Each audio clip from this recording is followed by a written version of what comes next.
All right, y'all. Thank you very much, Beth. And yeah, one of the most important things that we hear from growers at the advisory board is about summer mortalities. So I know it's a little dark to start an Oyster South Symposium with mortalities, but we know it's one of the most important issues facing the industry. So Dr. Amy Wilbur. Thank you everyone for being here this morning, and I appreciate Oyster South inviting us to share what we've been seeing in North Carolina. I want to first start out by saying that what I'm going to talk about today here is the result of a lot of effort by a lot of people, including some people that are not identified on this slide. Anybody that's done this kind of work, monitoring mortality across a state as big as North Carolina, knows it takes an army, it's not quite, sorry, an army of effort. So we appreciate everybody's help on this. I also want to point out or highlight Dr. Taubman Horan's contributions to this work. He's really led the effort in North Carolina, and much of what I'm going to talk about today is from work results coming out of his lab. He is sorry that he's not able to be here to present these results, and I'll do my best to tell you a little bit about what we're seeing and a little bit about where we're going next. So I don't need to tell anybody in this room that there are recurring mortalities of oysters in the southeast and I understand in the Gulf Coast too during the warmer summer months. These mortalities can be commonly, 30–40% of the oysters, but in some places and in some years this can be upwards of 80, 90, even 100%. So we are curious about what's going on. In North Carolina, a lot of these reports of mortalities are in triploid subadult oysters, but we've also had some mortalities of smaller size classes and in the diploids, so it may not have anything to do with the ploidies.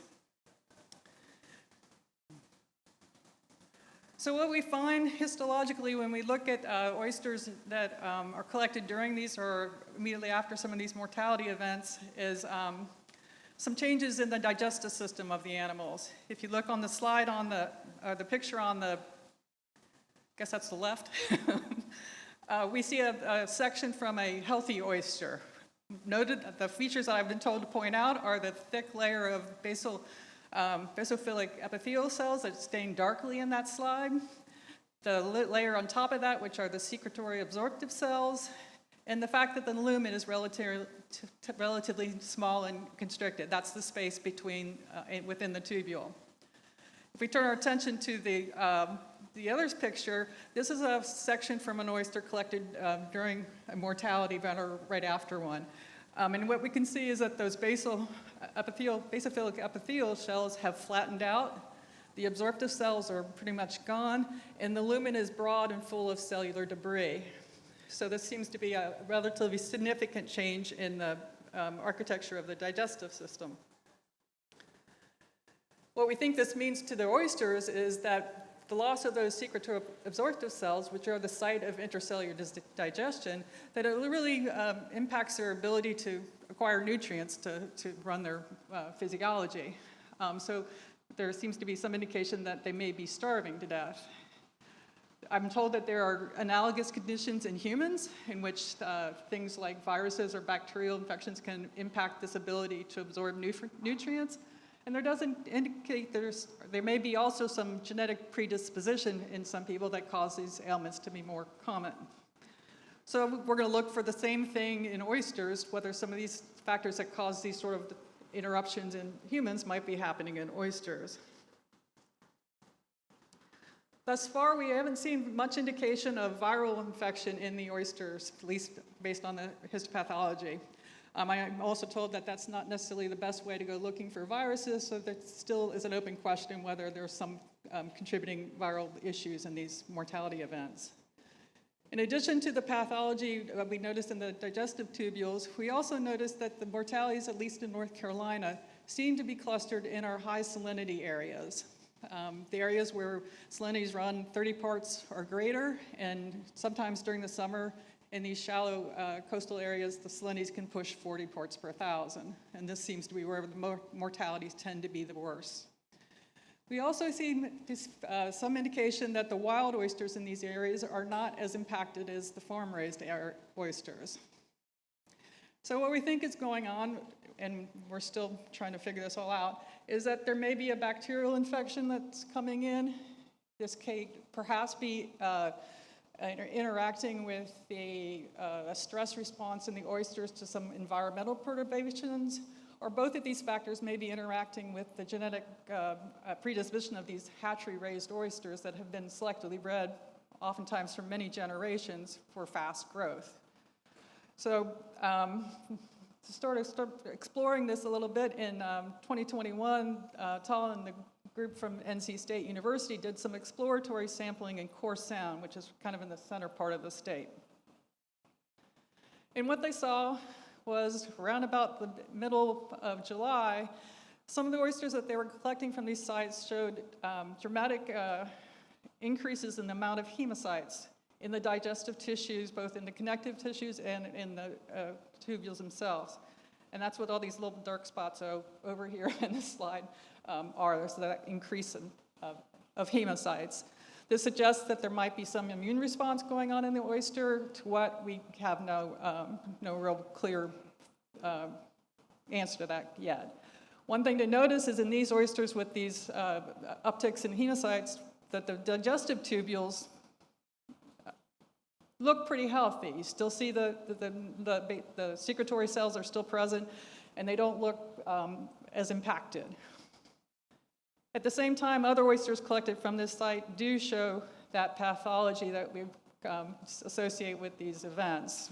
The flattening of the cells, the loss of the secretory cells, and the debris in the lumen of the tubules. 2 weeks later, the oysters are still showing this condition. 2 weeks after that, we still see absence of those secretory absorptive cells. And then by the time September starts to roll around, we start to see the mortality kick in. That can, if we followed another 2 weeks, towards the end of September, after about 90% of the oysters had died in this location, we start to see in the oysters that are still there some resurgence or some redevelopment of that digestive lining, and apparently the oysters are on the mend or recovering. If we collapse this into a sort of a timeline, we can see how this sort of develops first with the pathology. That increases in severity over time. About 3 or 4 weeks after the initial onset, we see mortality start. The mortality persists for over another couple weeks, and then maybe 4 or 5 weeks after the mortality event, we start to see some recovery of the remaining oysters.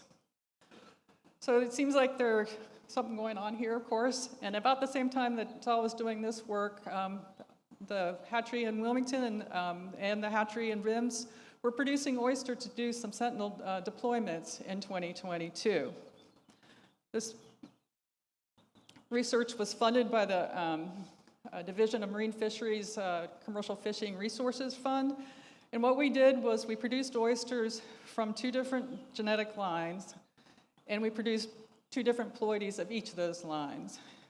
These oysters from North Carolina were derived from our Helix Creek line, which is generated with oysters that were sourced from a site down here in the southern part of the state.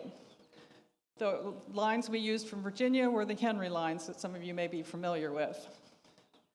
We've deployed these oysters in March, and over the next 6 or so months, we sampled these oysters biweekly. We counted how many survived, we measured growth, we collected tissues for histology, we collected water samples and tissue samples for characterizing the microbial communities in these areas, and we also took water quality data, just trying to broadly look for what might be going on in these sites where we might see mortality. So basically, we put these out in March and then sat back to see whether we were getting mortality. And anybody that was in the state of North Carolina last year knows that we saw mortality. We saw not just one wave of mortality, but we saw 3 waves. An early wave in May, June, which was broadly distributed in the central and south central part of the state. A later mortality event that was a little more sporadic, spreading sort of in the south central and then all the way up into the Pamlico Sound a little bit. And then, oddly enough, in late November, we had a third bout in a couple of sites in North Carolina. Any of you that were paying attention on the previous slide when I showed you where the sites are, we did have oysters deployed in Core Sound, where it was one of our places of mortality. Might be a little hard to see from back there, but these are survival curves for our 6 sites in North Carolina. The Virginia lines are shown in blue and yellow. The blue are the diploids, the yellow are the triploids. The North Carolina lines are shown in pink and red. The diploids are in red and the trips in pink.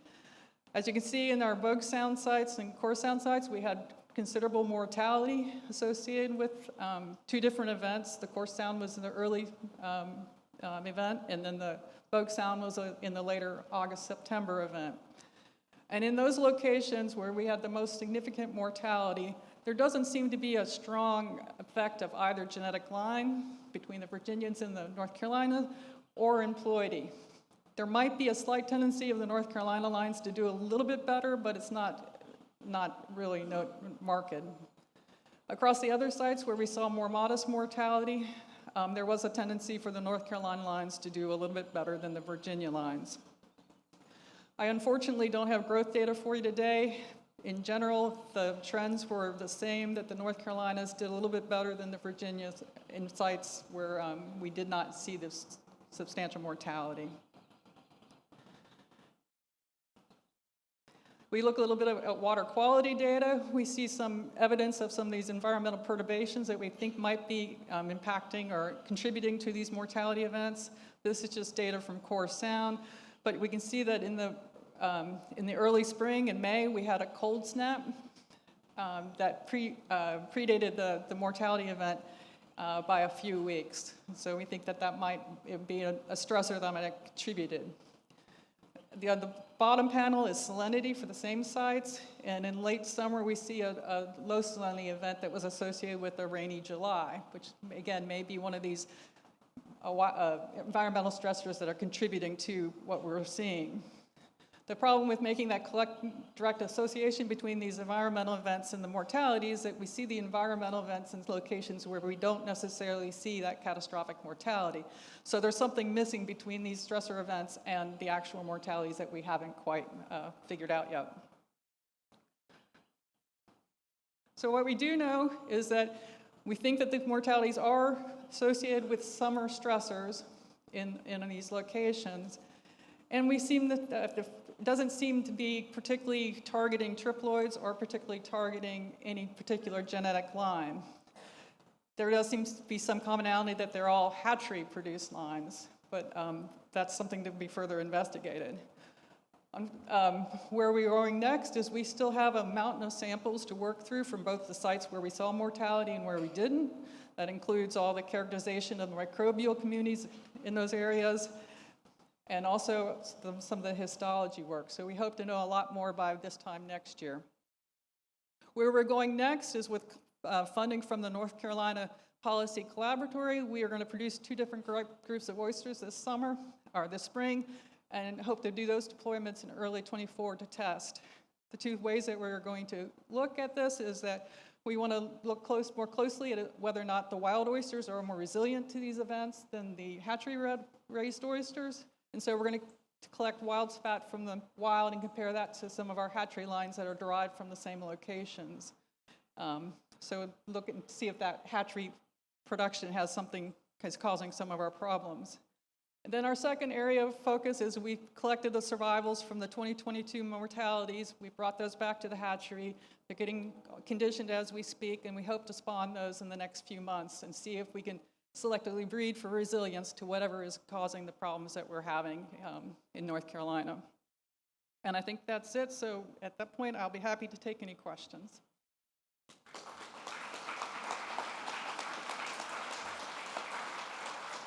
Any questions for Amy?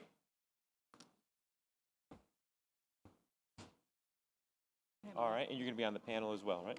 Oh, go ahead.